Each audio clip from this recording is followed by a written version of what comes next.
Ovo je jedna od najstarijih botaničkih bašti u svijetu. I želim da vas povedem da zajedno prošetamo i da vidimo šta ovdje raste. Lijep pozdrav iz Cvjetne oaze. Nalazim se u botaničkoj bašti, kao što sam najavila, u jednoj od najstarijih na svijetu, ali ne i najvećih. Ona je osnovana negdje u 17. vijeku i prvo što je urađeno da su donijeli sjemenke ljekovitih i sačinskih biljaka. A onda se to postepeno razvijalo, pa su donosili i biljke, i drveće, i grmove, i ovdje raste oko 6000 različitih drveća. Za sve klime, znači i zimootporne i one koji rastu u prašumama, znači u suptropskoj, u tropskoj klimi, u pustinji, sve je ovdje zastupljeno. I sad ćemo prošetati da zajedno vidimo, ja sam isto znatiželjna, svi ljubitelji biljaka su sigurno znatiželjni, pa da vidimo šta sve ovdje raste.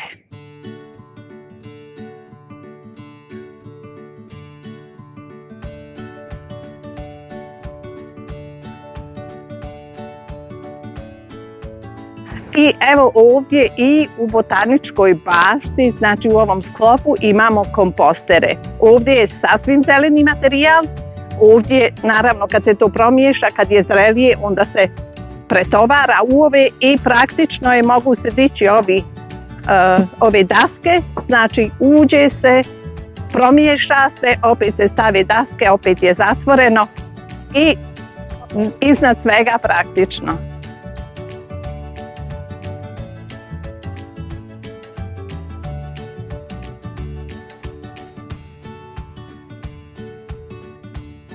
Iako sve izgleda onako divlje i prirodno, svaka biljka je označena, kako vani, tako i u plastenicima, u staklenicima, tako da se ne mora ništa pogađati, odmah imate naziv biljke, sve je napravljeno planski, baš onako za ljubitelje biljaka.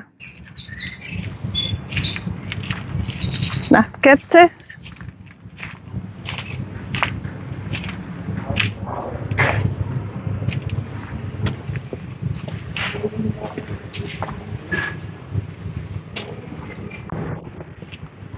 Ovo bi mogla biti strelicija, ali ne mogu vjerovati da može biti ovolika. A to moram pročitati.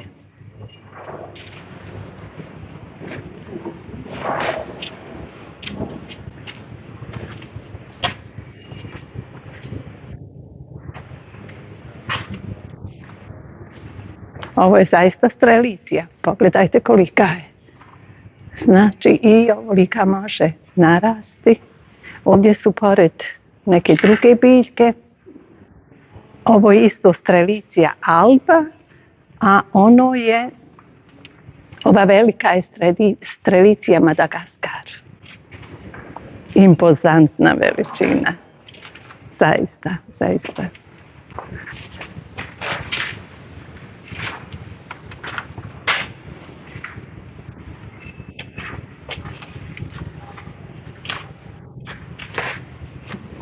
Tražila sam da vidim koliko je visoka, ali nema ovdje podatka kolika je.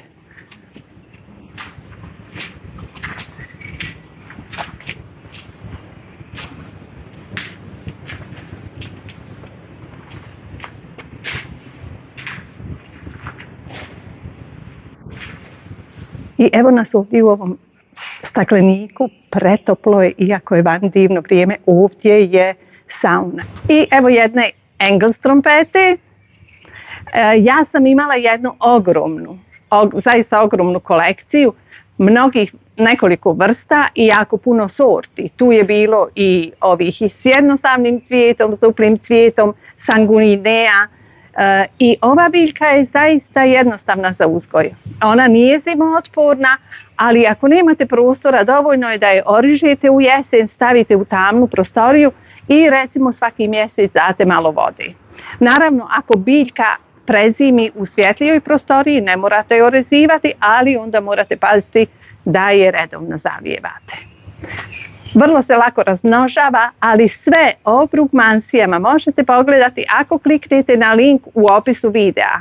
Ja sam nekad pisala blog, kao što sam rekla, I tu sam predstavila sve svoje Engels trompete, pokazala kako se siju, kako se razmnožavaju iz reznica, pa koga interesuje može sve to pogledati.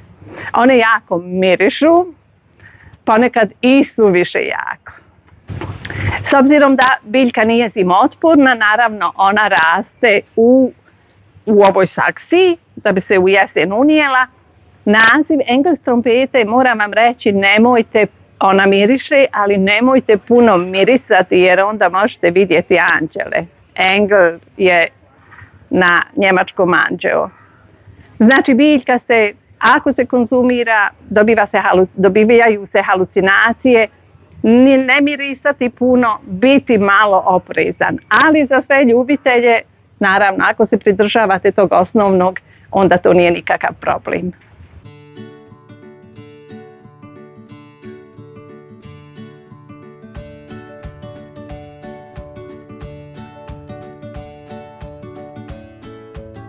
I evo dokaza da i žalfija ili kaduja može da naraste kao jedno malo drvo ili jedan veliki grm.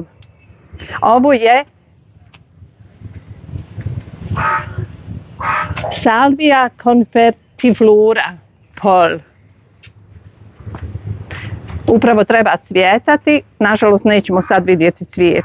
I jedna Eritrina Christa Gali, koja upravo sad cvjeta. Vidi se da su joj ovdje odrezane ove grane jer je očito bila preteška. Vjerovatno je bilo previše cvjetova, tako da je morala biti orezana.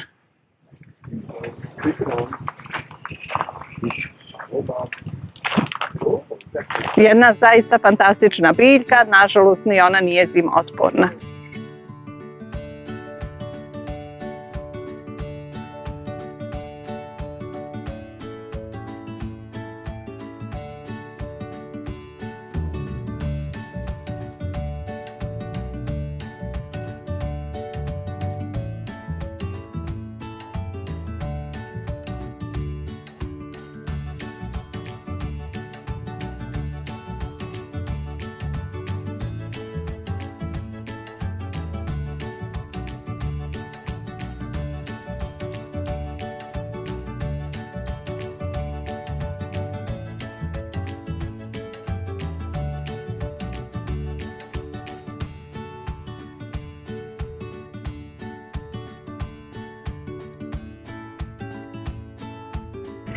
Šteta što ne cvjeta sve, recimo neke biljke su jako interesantne, ali tek su sad počele pupati, tako da ne znam kako izgleda cvijet. Evo i jedan ogroman ehijum. Mnogi tu biljku znaju da raste na Tenerifima, ali evo ovdje nije čak ni u Saksiji, nego jednostavno raste ovdje. I puna je insekata.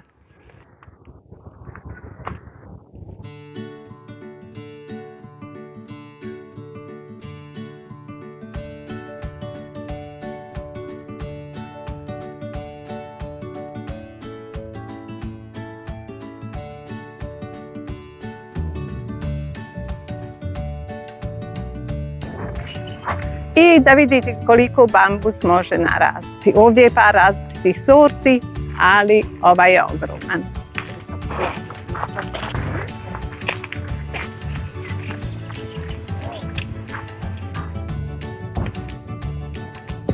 Hop. Ovo je šuma bambusa. Jako interesantno. Što se tiče bambusa, mora se paziti da im se napravi neka ograda jer se oni jako brzo šire. I onda su nezaustavivi.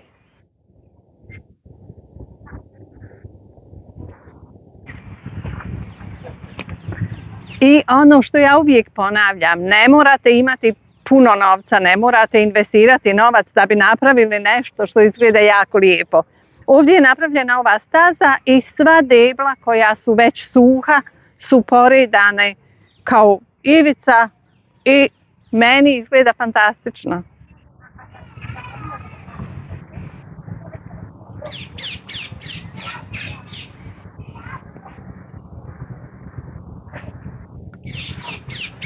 I evo, Znači, ova debla su iskorištena za ovu stazicu, a ovdje stoje još debla. Tu je skrovište za insekte, za male životinje, baš onako kako ja imam u svojoj velikoj bašti. Znači, ništa ne treba bacati, sve se može iskoristiti. Ako ne želite da napravite sklonište životinjama, onda možete napraviti ovako jednu stazu.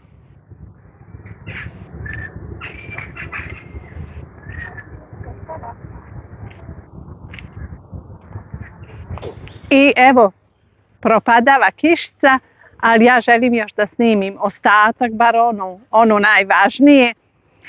Ovo je fuksija magellanica, ima u ovoj crvenoj boji i u bijeloj boji. Zimootporna fuksija i kao što se vidi ovdje je prilično velika. Kod nas ova fuksija ne može da naraste u sezoni ovolika jer preko zime ovaj nadzemni dio smrzne i onda potjera u proljeće opet, ali evo ovdje naravno ne mrzne tako da mogu narasti jako velike biljke.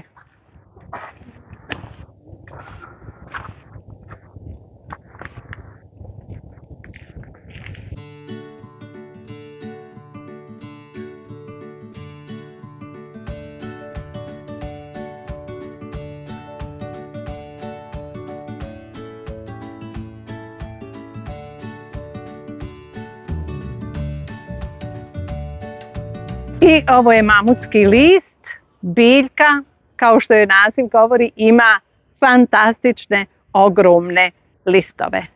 Dole se vide cvjetovi, ima ih jako puno. Biljka je impozantna i nije za mali bašte. Jedino ako imate prostora, možete je posaditi. Ja ne znam koliko je ova biljka, koliko podnosi hladnoću, to moram ispitati. Ali s obzirom da ja nemam toliko prostora za ovakve biljke, imam prostora, ali za druge biljke, onda se nisam nikad ni informirala, tako da ne znam. Biljka je u svakom slučaju fantastična.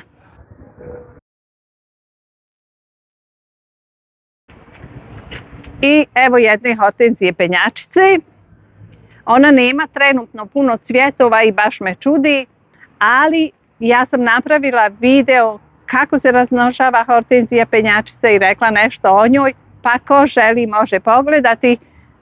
Link tog videa ću postaviti u opisu videa. Istina, ona raste prilično sporo, ali nema veze, kad tad će uljepšati vaš zid.